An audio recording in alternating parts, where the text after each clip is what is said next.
1 minute of all-out exercise may have benefits of 45 minutes of moderate exertion.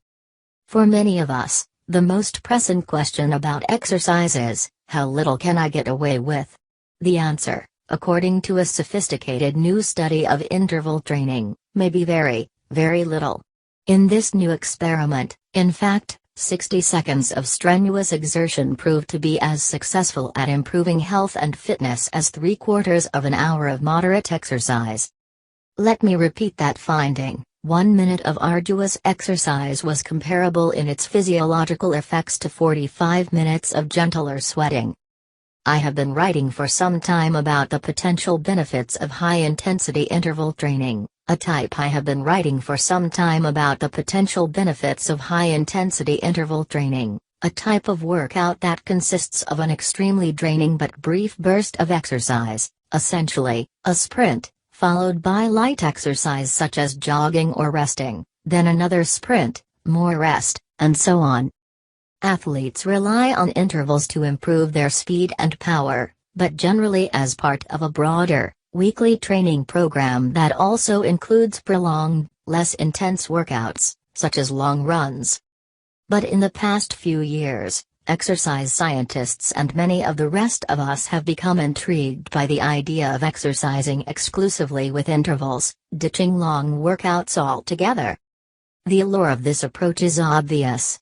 Interval sessions can be short, making them a boon for anyone who feels that he or she never has enough time to exercise. Previously, I have written about a number of different interval programs, involving anywhere from 10 minutes of exhausting intervals in a single session to 7 minutes, 6, 4 and even fewer. Each program had scientific backing.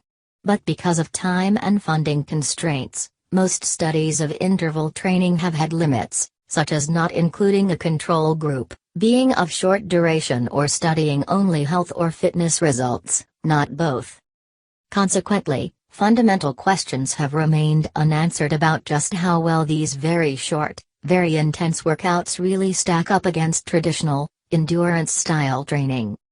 So scientists at McMaster University in Hamilton, Ontario, who had themselves conducted many of those earlier studies of interval training, decided recently to mount probably the most scientifically rigorous comparison to date of super short and more standard workouts.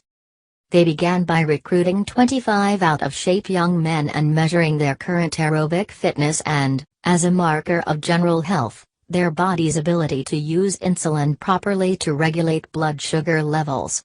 The scientists also biopsied the men's muscles to examine how well their muscles functioned at a cellular level. Then the researchers randomly divided the men into 3 groups. The scientists planned to study women in subsequent experiments. One group was asked to change nothing about their current, virtually non-existent exercise routines. They would be the controls.